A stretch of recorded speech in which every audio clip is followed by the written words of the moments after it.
Olá, tudo bem por aí? Seja muito bem-vindo, muito bem-vinda ao RDTV.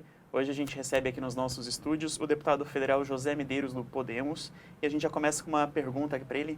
Deputado, nestes quase 3 anos aí de mandato, como que o senhor avalia a sua atuação na Câmara Federal? Primeiramente, muito obrigado pelo espaço. Quero parabenizar o RDTV, que já se tornou, aliás, pioneiro nesse tipo de, vamos dizer assim, de programa, né? E tem um alcance muito grande. Então, para mim é uma honra estar aqui. E respondendo a sua pergunta objetivamente, nesses 3 anos nós tivemos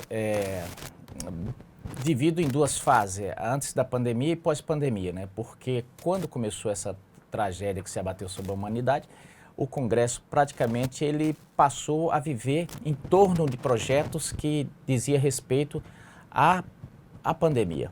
Então, foi orçamento de guerra, projeto daqui e dali para facilitar vamos dizer assim, a desburocratizar o sistema, votar projetos para, por exemplo, o PRONAMP, para facilitar para os empresários, para manutenção de empregos, votar para os municípios, essa coisa toda. Antes, em 2019, nós teve a oportunidade de colocar projetos. Tenho o orgulho de dizer, para mim é um privilégio, mas também é um orgulho que o nosso estado, hoje estou em torno de 2º colocado no país, a menos que outros tenham protocolado projeto nos últimos dias, mas estava em 2º lugar com a maior produtividade da Câmara. Isso para mim eu acho importante, porque a gente está ali para trabalhar mesmo. No Senado eu mantive isso durante o tempo que estava lá. E tem projetos que a gente coloca e vai acompanhando. Por exemplo, hoje estava na votação um projeto que trata aqui da Transpantaneira. Eu pedi a federalização daquela rodovia que sai de Poconé e vai até Corumbá, que na verdade ela já existe, o caminhozinho ali, que antigamente tinha a estrada, mas que para o Mato Grosso e para o Mato Grosso do Sul é muito importante se federalizar para no futuro aí a gente poder asfaltar e ter uma estrada turística. Quem já imaginou?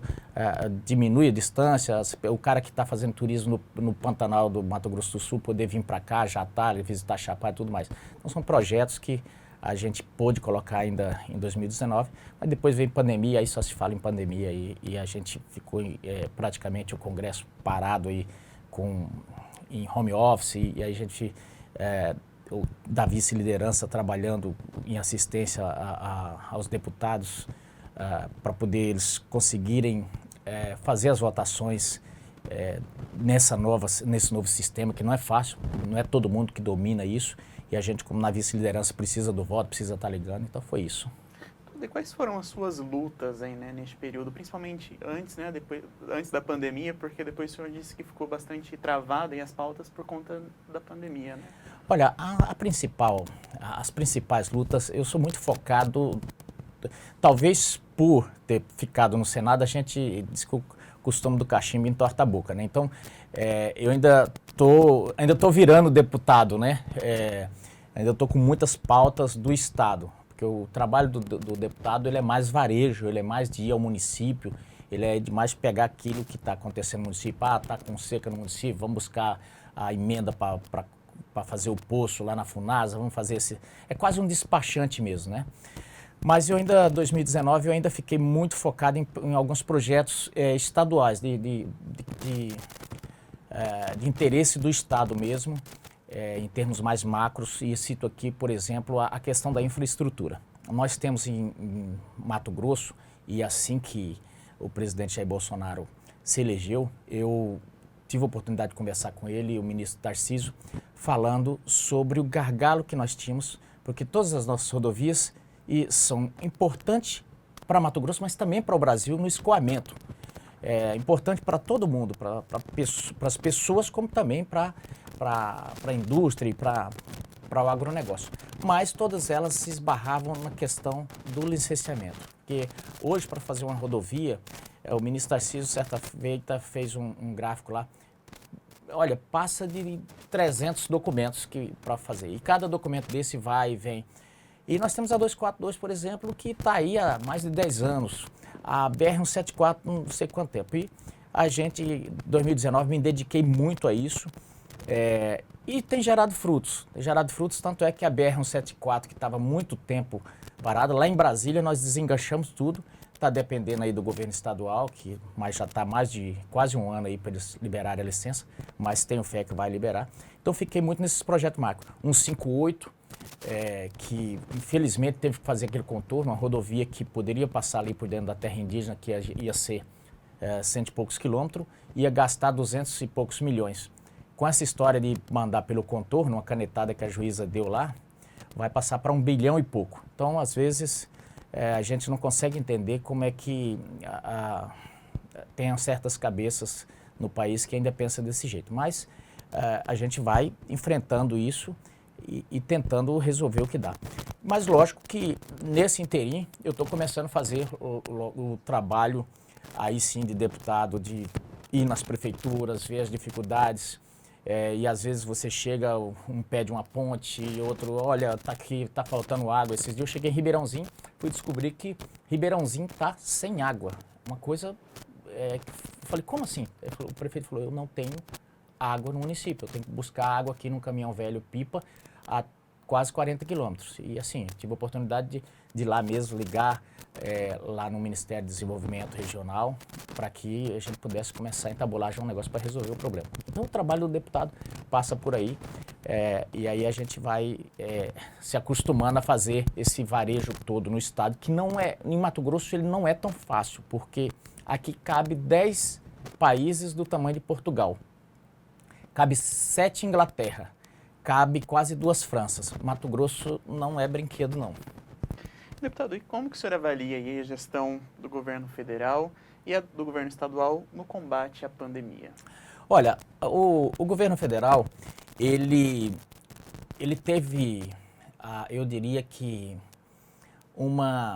quase com uma clarividência em relação à pandemia. Quando se falou, antes da pandemia chegar no Brasil, o governo já tinha baixado um decreto de calamidade pública para quê? Para que facilitasse, caso ela chegasse aqui, tanto aos prefeitos quanto aos governadores e ao mesmo a todo o poder público, poder fazer compras sem a burocracia que uma compra necessita. Porque você imagine se precisar comprar um tomógrafo e for demorar 3 meses, né? E já baixou aquele decreto, daí a pouco começou. E logo em agosto daquele ano, o governo já tinha colocado dinheiro para vacina, quando não se falava, era assim, se surgir vacinas, o governo já tinha dinheiro alocado para vacinas. Então, em que pese o governo ser extremamente acusado, e a gente entende o jogo político, a retórica e tal, mas as ações foram muito bem, passo a passo, muito bem feitas. Só para você ter uma ideia, quando começou a se falar em pandemia, a CESAI já tinha um plano, um protocolo de como fazer esse ataque a doença nas aldeias do país inteiro. Então, a oposição diz, olha, houve uma chacina, um assassinato de índios. Não, pelo contrário, houve um cuidado assim extremo com as comunidades indígenas. E aqui eu tenho que elogiar o Robson, que é o secretário nacional da CESAI. Aqui em Mato Grosso tem os Licei, Aldimar e tantos outros aí. Então o governo ele trabalhou muito forte na ação. Óbvio que aí tem a parte política, que, por exemplo, quando saiu a vacina, foram perguntar para o presidente, ele foi bem claro e dizer, falou, olha, as vacinas, todas elas são experimentais e eu sou da opinião que toma quem quiser. O que uns podem concordar, outros não, mas é uma opinião e eu acho que o presidente tem direito a dizer isso. Com isso, já começaram a chamar ele de negacionista e tudo mais. Também houve o negócio de falar que é negacionista, porque quando ele deu aquela primeira entrevista, ele disse, olha, essa doença para uns ela mata e para outros não passa de uma gripezinha. E de fato, é o que acontece com os, por exemplo, lá na minha casa, minha filha não teve nada. Eu passei um perrengue danado e meu filho, a gente passou assim, supelo. E quem teve em casa aí sabe que ela é assim mesmo. Tem pessoas que não tem nada e outros vai pro tubo e outros acabam morrendo, né? É uma doença muito traiçoeira.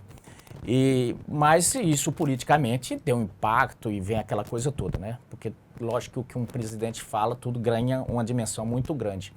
Mas, no geral, o presidente se comportou o governo se comportou de uma forma de ação muito eficaz. Tanto é que, na liberação do recurso, nós fizemos o orçamento de guerra, os municípios e os estados nunca viram tantos recursos. Não foi assim, não foi economizado centavo. Tanto é que, o que aconteceu? Os governos, todos eles que estavam quebrados, o governo do Rio Grande do Sul, por exemplo, não estava pagando folha. Hoje está sobrando dinheiro. O Mato Grosso do Sul o Mato Grosso aqui estava arrebentado. Mato Grosso do Sul também. E estão todos nadando em grana agora. Aqui o governo recebeu 5,2 bilhões. O estado inteiro recebeu 15,4 bilhões. Quer dizer, de todo o dinheiro que veio. Mas do montante para a Covid e para compensação de perda foi muito dinheiro. E Mato Grosso não teve perdas de arrecadação. Então, isso foi muito importante para os municípios. Mas não foi só isso. Veio, por exemplo, quando alguns governadores e prefeitos resolveram fechar tudo, o presidente sempre foi contrário a isso, queria fazer o enfrentamento da Covid igual a Suécia fez. Vamos enfrentar a Covid, mas vamos trabalhar e para não parar a economia, porque a fome mata tanto quanto o vírus. Mas não foi possível. O STF decidiu que os governadores e prefeitos tinham competência tanto quanto ele para fechar ou não fechar, enfim. E foi decidido assim. Mas esse ônus não fica para os prefeitos ou para os governadores. Tanto é que a União teve que compensar as perdas de arrecadação, e aí vem a fome das pessoas, vem a quebradeira, e esse ônus todo ficou. E aí foi aprovado o PRONAMP para tentar salvar um pouco das empresas, e isso ajudou muito a manter emprego. Auxílio emergencial também, isso ajudou, e agora foi mandado ontem a deixar permanente aí a Bolsa Família em torno de R$400, porque tinha muita gente passando fome, e isso aí tem que ser debelado, porque com o aumento do custo, os cento e pouco da Bolsa Família já não fazia tanta, já não estava dando, né? Então eu avalio o governo de uma forma muito positiva, o governo federal. O governo estadual, os governos estaduais, no geral, deixaram a desejar. O governo estadual aqui, eu tenho muitos reparos a fazer, porque eu, por exemplo, de cara mandei quase 6 milhões para que fosse comprado um tomógrafo para... Porque eu me preocupei o seguinte, se a doença é respiratória, vai precisar de raio-x e tomógrafo. Então, catei minha emenda e mandei para comprar esses equipamentos para os hospitais regionais. Isso independente de minha posição com o governo ou não. E fiquei muito magoado mesmo, porque o secretário simplesmente, e fiz questão de pedir, falei, olha, não mande de coisa que precise, que tenha burocracia, mande em dinheiro. Mandou transferência especial, aí mandou recurso para custeio, chegou aí, o secretário disse que não vou comprar porque veio para custeio esse dinheiro, quer dizer, simplesmente não comprou, até hoje, não comprou.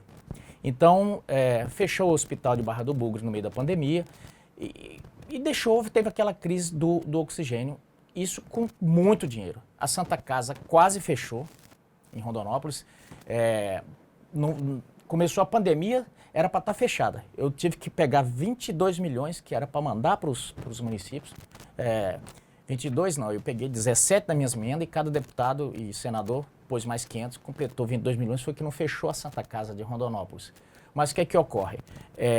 Começou a pandemia, eram os únicos leitos praticamente que tinha lá em Rondonópolis.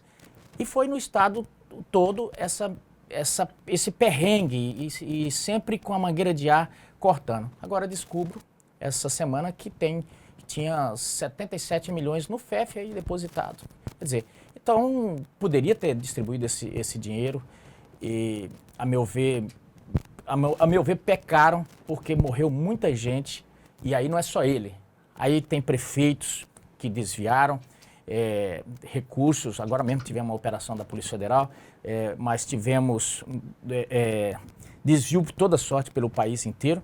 E aí tivemos a falta de cuidado, parecia que assim, nós estamos no meio de uma guerra, aí começa a vir as vacinas, você via as vacinas chegarem, e eu vi até o deputado Lúdio, foi quem fez um vídeo, A vacina chegava, por exemplo, final de semana, vamos distribuir daqui a 2, 3 dias. Poxa, eu tenho dito, gente, se nós estamos numa guerra, se a vacina chegou agora, já pega um monte de avião aí e distribui para os municípios. Não, nós tivemos caso em Mato Grosso que o sujeito foi descoberto, me perdoe a palavra, mas esse é o termo, ele foi descoberto com o carro das vacinas, o sujeito foi para o cabaré, o motorista sumido, as pessoas esperando no município a vacina e o cara estava lá no Rio de Vu. Tem cabimento um negócio desse? Então, faltou, não só em Mato Grosso, mas no país inteiro, a devida, e está faltando, a devida seriedade. Eu acho que as vacinas tinham que estar 7 dias por semana, 24 horas por dia, porque é questão, eu acho que sem a qual a gente não volta a crescer. Mas, enfim, não é só lástima. Eu penso que nós estamos vencendo. Com tudo isso, o Brasil já é o terceiro que mais vacina no mundo, e nós temos aí mais de 100 milhões de pessoas já vacinadas e até dezembro, se Deus quiser, toda a população vacinada daqueles que têm acima de 18 anos. Deputado, o senhor teve aí, na sua fala ficou registrado também, né, alguns embates aí com o governador Mauro Mendes, né? Qual que é o principal problema desta gestão? Olha, o principal problema da gestão do governador Mauro Mendes, primeiro passa por um governo que ele tem uma séria dificuldade de cumprir o que fala. Ele criticava bastante o governador Pedro Táxi, porque dizia que o governador Pedro Táxi não cumpria o que dizia. Aí eu cheguei no Araguaia agora, eles falando do asfalto, falei, não, tem a previsão do contorno e tem a previsão aqui do governador asfaltar essa rodovia aqui. E uma senhora falou, o Mauro mentira fresca? Eu falei, mas por que Mauro mentira fresca? Falou, porque todo dia é uma nova. Então, assim, as pessoas já não confiam no que o governador tem dito. As obras que tem feito, por exemplo, eu medi esse dia um asfalto dele, ele não dava 3 centímetros. Ele me chamou de mentiroso, disse que era fake news, mas eu falei, eu quero que ele me chame de mentiroso com a trena, do jeito que eu medi lá. Ele chega lá e fala, Medeiros estava mentindo. Ele disse que era 3, eu estou medindo aqui, é 10 centímetros o asfalto.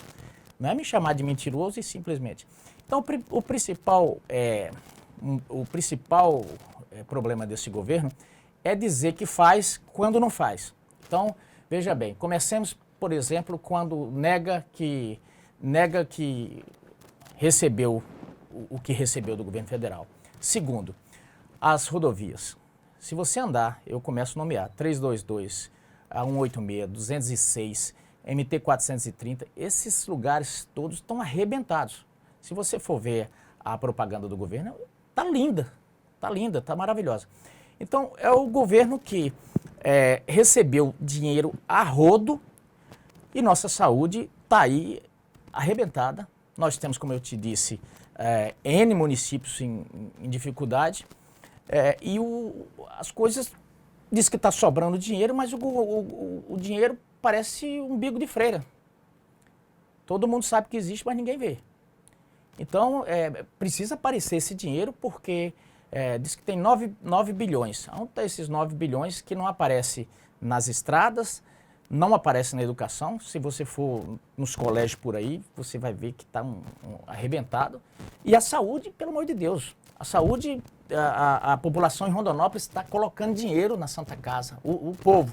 Já colocaram mais de 3 ou 4 milhões nos hospitais para não fechar, porque todo mês paga menos. Os hospitais de Mato Grosso, se deixar, se os deputados estaduais não tomarem uma posição, vão fechar, porque tem um negócio ali, todo mês paga menos. E saúde, ela é muito complicada. Às vezes você chega no hospital com apendicite, mas aí aquele negócio, a cirurgia custa é baratinho e tal. Aquele troço sulfura, dá uma contaminação, bom, vai lá para 200, 300 mil. É muito caro a saúde.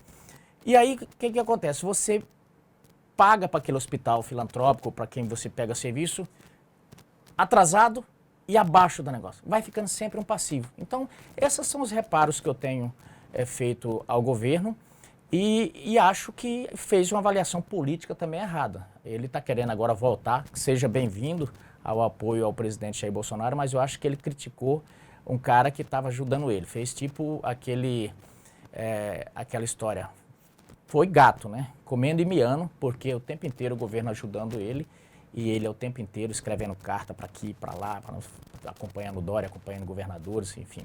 Esses são os reparos que eu tenho desse governo. Deputado, o nome do senhor consta aí numa lista, né, da CPI da Covid no Senado como um dentre os 26 políticos acusados de espalhar fake news, né? Primeiro, o senhor teria defendido o uso de medicamentos ineficazes contra a Covid. E depois, parece que compartilhou um vídeo do presidente em que retirava a frase "e daí", dita pelo presidente Bolsonaro, no dia em que o Brasil atingiu 5 mil mortos por Covid. Como que o senhor vê essa acusação? Qual que é a sua relação com a CPI da Covid? Olha, eu prefiro estar naquela lista ali, na lista daquela CPI, do que estar na lista da Odebrecht, do que estar na lista do que o presidente está, na lista do STF, que o Renan está. A lista que aqueles caras estão ali, realmente aquela é preocupante. Em relação àquilo ali, aquilo ali foi simplesmente retaliação das pessoas que têm dito que aquilo é um circo, uma ópera bufa, um espetáculo de mau gosto, colocado ali pelo Renan, pelo Aziz. O Aziz não passou a ser investigado por pedofilia por um voto. E fica ali de paladino da moralidade, batendo em todo mundo. O Harry Potter é um surfista.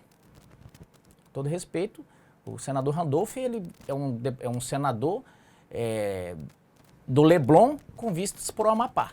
Porque ele fica ali tentando resolver os problemas do país, nos melhores restaurantes, com os artistas, com Caetano e tarará, querendo resolver os problemas de Conisa, de negócio,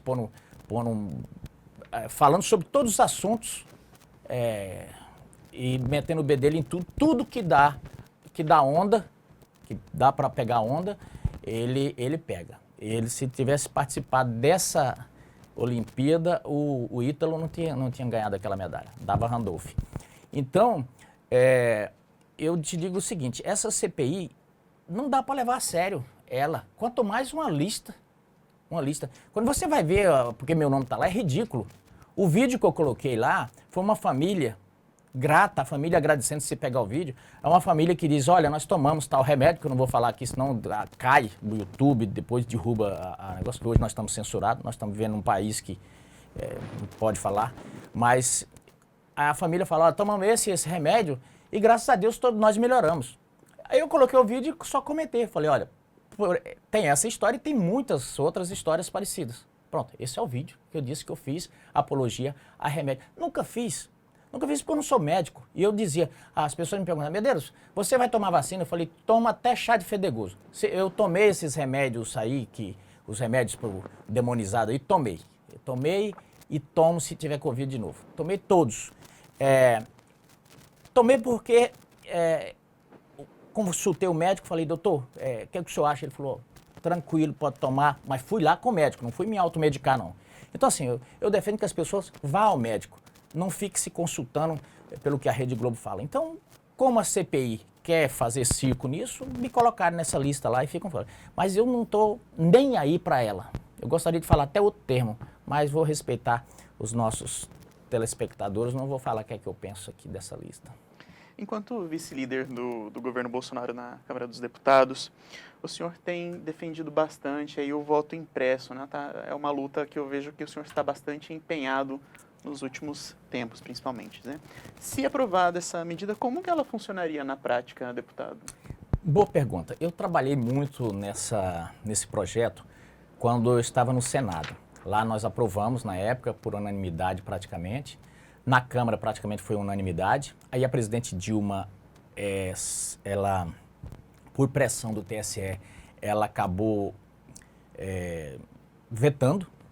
Voltou para o Congresso, nós derrubamos o veto.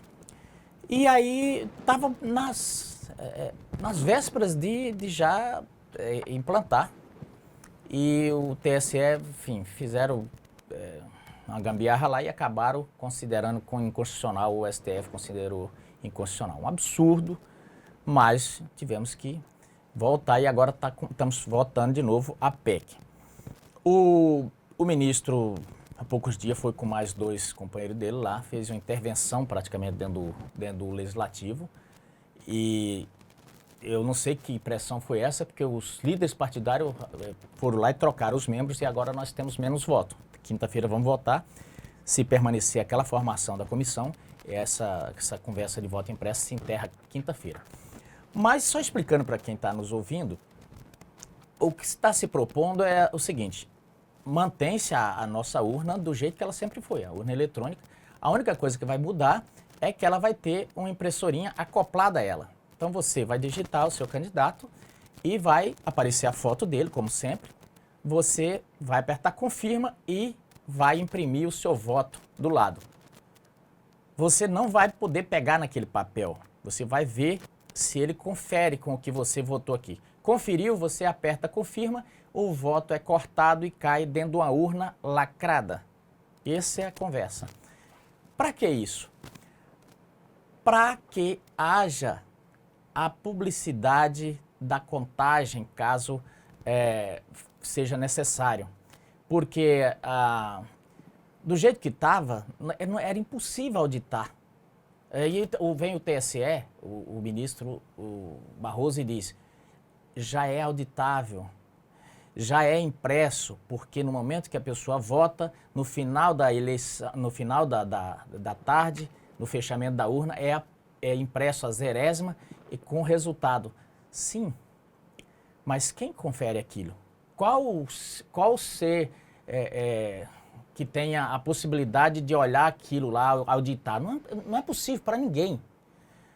Talvez no Brasil tenha 0,5% de pessoas que entenda daquilo para conseguir olhar aquele código-fonte e conseguir auditar uma coisa daquela. Não consegue.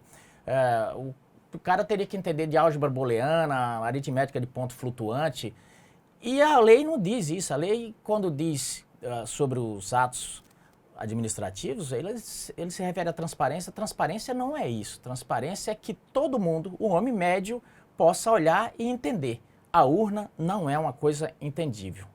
Ela é entendível até você pôr a carinha do seu candidato lá. Daí para frente, ela é uma coisa que ninguém sabe o que acontece. E aí o que se pretende é simplesmente mais transparência. Eu não sei por que esse ódio de madrasta, essa teimosia de não querer aplicar uma coisa que a população brasileira quer. Em 2017, o Bolsonaro já questionava a urna eletrônica, né? Não é incoerente que o presidente questione hoje um sistema que o elegeu? Não, porque inclusive o primeiro projeto que foi aprovado da urna acoplada com impressora é dele. E ele sempre questionou, não só ele, mas o senador Roberto Requião, que é até da esquerda, o Ciro Gomes e tantos outros, e aqui cito alguns deputados o Júlio Delgado, de Minas. Tem deputados, tem políticos de todas as esferas que realmente entendem, que falam, para aí, esse sistema realmente é uma caixa preta, esse negócio. E eu cito aqui, eu certa feita era fiscal de partido, aliás, delegado de partido, e fomos para a apuração, porque na apuração tem os delegados. Sabe quando eles dizem, não, mas os partidos têm um delegado para auditar, para conferir a votação. E tudo bem, eu fui lá para conferir a votação. Lá tinha eu, o juiz eleitoral, os técnicos, e eu fiquei lá de braços cruzados. Só via, na época era disquete, só via disquete entrar e sair, disquete entrar e sair na tela lá. E eu falei pro juiz, eu falei, doutor, nós estamos fazendo o que mesmo? Eu falei, isso aqui era um rapazinho, né? Bem novinho. Eu falei, se aquele molequinho fazia alguma traquinagem ali, o que o senhor vai fazer? Ele falou, eu não sei nem o que está acontecendo. É essa a realidade. A única coisa que mudou daquela época para cá é que naquela época era disquete e hoje é um card, um discard. A gente não sabe o que está acontecendo, entendeu? Então é imprescindível que o eleitor possa ter essa conferência e que a gente saiba que o que ele votou aqui está lá dentro daquela caixinha, para que se houver alguma desconfiança, a gente possa auditar. Isso, para mim, é básico. Eu não sei por que tanta resistência a isso. Tinha um jurista norte-americano que dizia o seguinte, em matéria de coisa pública não tem detergente melhor do que a luz do sol. E é isso que a gente está querendo. Então, a gente já está se encaminhando para o final da nossa entrevista, mas eu acho uma pergunta importante é saber qual que é a expectativa do senhor, né? O que a gente pode esperar aí do seu mandato no último trimestre de 2021 e no ano de 2022? Olha, muito trabalho. Isso aqui ainda é resquício do Covid, viu, gente? Esse negócio deixa a gente com uma canseira dando. Muito trabalho, principalmente nessa questão nós tivemos uma audiência pública há poucos dias aqui em Mato Grosso sobre a questão da infraestrutura. Vamos ter agora dia 21 em Sinop, aqui em primeira mão para você. Aliás, primeira mão porque o RD News já anunciou. Mas o ministro Tarcísio vai estar em Sinop para a gente tratar justamente da infraestrutura ali, da Ferrogrão. E então, trabalhar nessa parte mais macro, né? E, lógico, buscar os recursos para os municípios, buscar aprovação de projeto, ajudar como é que se fala, nesse novo momento que o Brasil vai precisar agora pós-pandemia, porque o grande desafio vem agora, os municípios.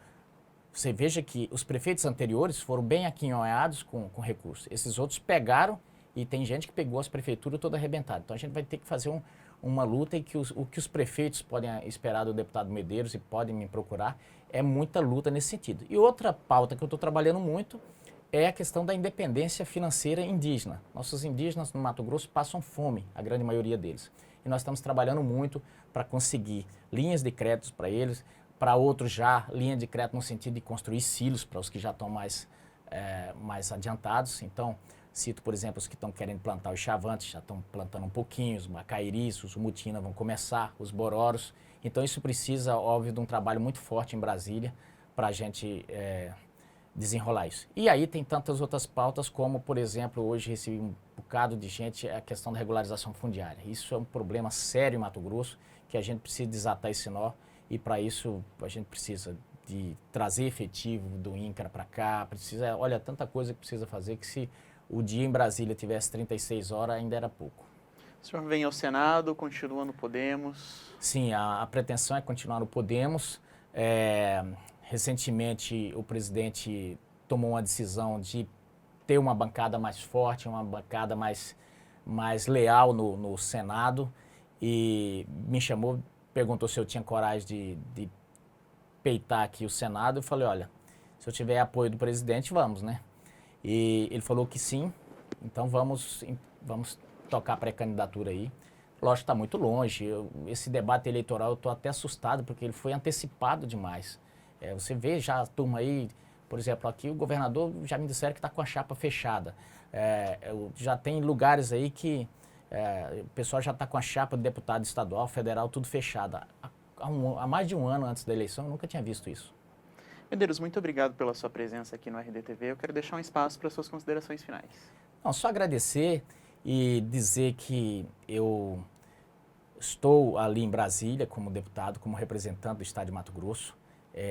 Tenho tido embates fortes aqui em relação ao governo do estado, mas em relação ao que eu não concordo. Por exemplo, a questão do VLT, eu não concordo com essa questão de mudar pela obra já está muito adiantada, mas meus embates com o governo se restringem a condutas administrativas. Não tenho nada pessoal contra ninguém e nem por isso vou deixar de trabalhar para ajudar o Estado. Tenho carreado verbas para o Estado e tenho ajudado todos os municípios. Agora, tenho feito também o trabalho de quando vejo alguma coisa que não está a rigor, tenho feito as denúncias necessárias que isso precisa ser feito, porque esse é o trabalho do parlamentar, de fiscalizar e de fazer. Então, às vezes fala, Medeiros é um chato, está lá medindo o asfalto, mas, poxa, é um dinheiro que vem suado e a gente tem que ir lá fazer mesmo essa fiscalização. Esse é o trabalho do deputado, mas sem ranço, sem rancor contra ninguém, porque estamos aqui todos para poder ajudar o Estado. Então, eu queria deixar um abraço a todos e agradecer ao RDTV por esse espaço. Muito obrigado, deputado federal José Medeiros, e muito obrigado a você que nos acompanhou até aqui. Fica o convite para seguir o RD News nas redes sociais e o RDTV lá no YouTube. Até mais!